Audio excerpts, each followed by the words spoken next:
कहानी में आप देखेंगे कि किस तरीके से एक शख्स एक लड़की से शादी करने के बाद उसको मार देता है, उसकी प्रॉपर्टी हथियाने के बाद। आइए देखते हैं कि ये लड़की इससे बदला ले पाती है या फिर नहीं। कहानी के शुरुआत में कई सारी लड़कियां इकट्ठा होकर एक जगह पर बातें कर रही होती हैं। तभी क्या होता है, वहां पर एक लड़की मराठी में कुछ ऐसा बोल देती है जिसकी वजह से वो लड़की हैरान हो जाती है और सबसे वो पूछने लग जाती है कि आखिर मराठी में तुमने मुझसे क्या बोला है, मुझे जल्दी बताओ जल्दी बताओ जल्दी बताओ। उसके बाद वहां पर जो जिस रूम में वो लोग ठहरे होते हैं, जिस होटल में ठहरे होते हैं, उस होटल के मतलब जो मैनेजर है वो आ जाती है और वो कहती है कि ये है तुम्हारे रूम की चाबियां। उसके बाद सभी लोग अपने अपने रूम में चले जाते हैं और वो भी अपने रूम में चली जाती है जिसकी शादी होने वाली होती है। उसके बाद वो मन ही मन में बोलती है कि इस रूम में मैं अकेले आराम से अपने होने वाले हस्बैंड से बातें कर सकती हूँ। ये सारी बातें बोलने के बाद वो आईने के सामने श्रृंगार करने लग जाती है और मतलब डाली वगैरह ये सब लगाने लग जाती है। उसके बाद कुछ टाइम बाद वो टब में नहाने के लिए जाती है, यानी कि वो नहाने के लिए बैठ जाती है।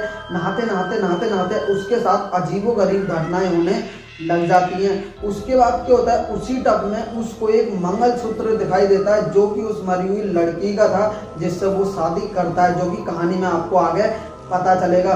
उसके बाद क्या होता है, उसके बाद वो उस मंगलसूत्र को पहन लेती है। उसके बाद मरी हुई लड़की की आत्मा उसके अंदर आ जाती है, उसके अंदर वो आत्मा आ जाती है और फिर उसके बाद वो अजीबोगरीब हरकतें करने लग जाती है। उसके बाद वो एक टैक्सी बुक करती है और टैक्सी वाले से कहती है इधर लेके जाओ, कभी इधर लेके जाओ, कभी इधर, और पूरे के पूरे मतलब पूरी कॉलोनी में उसे वो घुमाने लग जाती है। उसके बाद वो वहां पहुंच जाती है जहां पर उसकी कोहली होती है, यानी कि उनकी भाषा में घर को कोहली बोला जाता है। वहां पर वो आ जाती है और उसी से टैक्सी वाले से कहती है यहीं पर रोक दे, और वहां पर वो मतलब तम्बाकू वगैरह खाने लग जाती है और उसे हड़काने लग जाती है और उसे जो है वो मारने लग जाती है ड्राइवर को, यानी टैक्सी ड्राइवर को। वो वहां से डर के मारा भाग जाता है। भागने के बाद क्या होता है, वहां पर वो आती है और वहां पर सबके सामने अजीबोगरीब हरकतें जो है वो करने लग जाती है।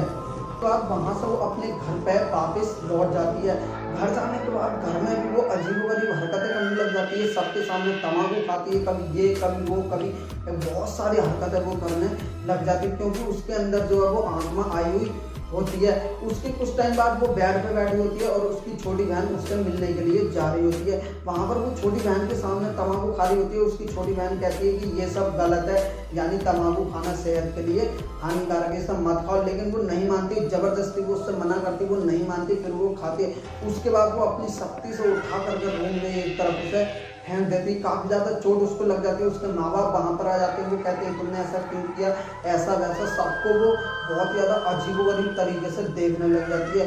उसके बाद वापस से वो उसी कोहली में पहुंच जाती है जहां पर वो एक बार वो ड्राइवर को लेकर के गई थी। वहां पर जाने के बाद सबको वो अजीबोगरीब तरीके से देखने लग जाती है, घूमने लग जाती है। कभी वो अपने ऊपर पानी डालती है, कभी वो कुछ हरकत करती है और उसको होने वाले हस्बैंड को वो घूरने लग जाती है। उस समय वो कुछ नहीं कहती है क्योंकि उसे सब कुछ पता होता है। बाद में वो बदला वो लेती है। देखते हैं क्या होता है कहानी में आगे। उसके बाद क्या होता है, वो नहा लेती है और नहाने के बाद फिर से वो अपने घर पहुंच जाती है। घर जाने के बाद उसका हस्बैंड जो है उससे मिलने के लिए आया होता है। वो अपने हस्बैंड से नहीं मिलती है, फिर से वो तम्बाकू खाने लग जाती है, सबके सामने बहुत अजीबोगरीब हरकतें करने लग जाती है। फिर क्या होता है, कमरे में उसका हस्बैंड उससे मिलने जाता है। कमरे में बहुत सारी बातें वो उससे करता है लेकिन वो उससे नहीं मिल पाती, वो उससे नहीं बात करती है। बात तो नहीं करती लेकिन उसके बाद उसे गुस्सा आ जाता है। गुस्सा आने के बाद उसको वो कभी इधर फेंकती है, कभी इधर फेंकती है, कभी भूत बन के डराने लग जाती है, कभी उल्टा लटका देती है। वो माफी मांगता है और डर के मारे वहां से वो भाग जाता है। उसके बाद घर वाले फैसला करते हैं कि चर्च से फादर को बुलाया जाए। फादर को वो लोग बुला लेते हैं। बुलाने के बाद वो फादर उसके अंदर चेक करते हैं कौन सी आत्मा है, उसको वो अपने बस में कर लेते हैं और उससे पूछते हैं कि आखिर वो इसके अंदर क्यों आई है, यानी ये आत्मा इसके अंदर आखिर क्यों बसी हुई है।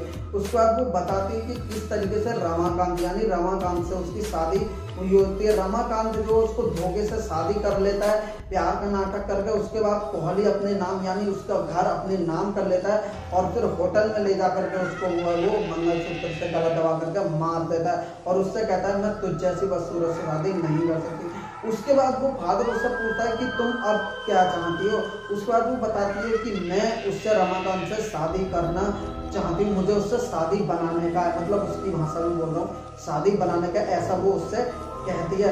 काफ़ी सारी बात होती है, लेकिन वो बहुत ज़्यादा जो मतलब चर्च का फादर होता है वो बहुत ज़्यादा कोशिश करता है उसके अंदर से उसकी आत्मा को निकालने के लिए, लेकिन वो आत्मा नहीं निकाल पाता है। लेकिन वो कहती है कि मैं इसे भी मार दूंगी, यानी कि जिस लड़की के अंदर वो समाई हुई होती है उसको भी मारने की बात वो करती है और चाकू ले लेती है, चाकू गड़ाती है। लेकिन जो उसका होने वाला हस्बैंड होता है वो कहता है कि मैं तुम्हारी उससे शादी करवाऊंगा, मैं हर हालत में तुम्हारी उससे शादी करवा कर रहूँगा, ऐसा वो उसे मना लेता है और फिर वो मान जाता है। उसके बाद वो रमाकांत के घर पे जाता है, घर पे जाकर के उससे वो बताता है और कहता है कि तुमने ऐसा ऐसा ऐसा ऐसा उस लड़की के साथ धोखा किया था।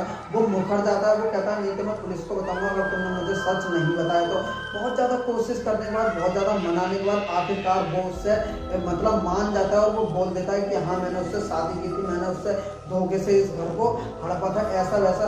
उसके बाद वो उससे प्लानिंग करता है कि तुम्हें उससे शादी करनी ही होगी, ऐसा वैसा।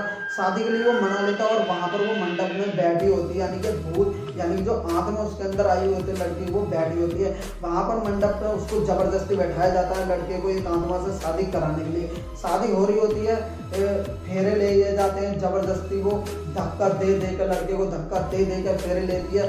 उसके बाद माला डालती है, अपने गले में माला डलवाती है, उसके गले में माला डालती है। इस तरीके से जो शादी है जो बहुत मतलब बहुत ज़्यादा शादी में मतलब भूतों की शादी वहाँ पर हो रही होती है, बहुत ज़्यादा हड़बड़ाहट वहाँ पर होती है, बहुत ज़्यादा खतरनाक बातें वहाँ पर हो रही होती हैं, बहुत ज़्यादा अजीब व गरीब हरकतें वहाँ पर हो रही होती है, जैसा कि आप इमेज में देख सकते हैं। इमेज के द्वारा मैं आपको सारी चीज़ दिखा रहा हूँ कि वहाँ पर क्या हुआ था। उसके बाद क्या होता है, उसके बाद वो कहती है कि मैं तुम्हें मार के अपने जैसा बना लूंगी और अपने साथ ही रखूंगी। उसके बाद वो काफ़ी सारे चाकू उसकी पेट में भूनती है, खून ही खून, चारों तरफ खून ही खून हो जाता है। और उसके बाद आत्मा जो है लड़की के अंदर से, लड़की के शरीर को छोड़ कर वो आत्मा जो है वो वहाँ से चली जाती है। आत्मा तो वहाँ से चली जाती है। उसके बाद उसके कुछ टाइम बाद क्या होता है, वो रमाकांत जो है जिंदा हो जाता है, यानी कि उसके होने वाले हस्बैंड यानी जो रमाकांत है और लड़की का जो होने वाला हस्बैंड था, उन दोनों ने मिलकर के प्लानिंग की थी और यहाँ पर उन्होंने मतलब जो सॉस होती है टमाटो, वहाँ पर वो टमाटो की सॉस के गुब्बारे लगा लिए थे, क्योंकि उसे पता था कि वो भूत यानी शैतान यानी आत्मा ऐसा करेगी ही, रमाकांत को मारेगी जरूर शादी करने के बाद। इसीलिए वो लोग ये प्लान बनाते हैं और रमाकांत भी जिंदा बच जाता है, उसकी होने वाली वाइफ भी बच जाती है, पूरा का पूरा परिवार सही सलामत बच जाता है और वो आत्मा भी वहाँ से चली जाती है। लेकिन अफसोस की बात ये थी कि जो आत्मा है वो अपना बदला नहीं ले पाती है। चलिए दोस्तों, मिलते हैं नेक्स्ट वीडियो में। चैनल को कर देना सब्सक्राइब, वीडियो को कर देना लाइक। मैं दूंगा नेक्स्ट वीडियो में नए टॉपिक के साथ। तब तक के लिए जय हिंद, जय भारत।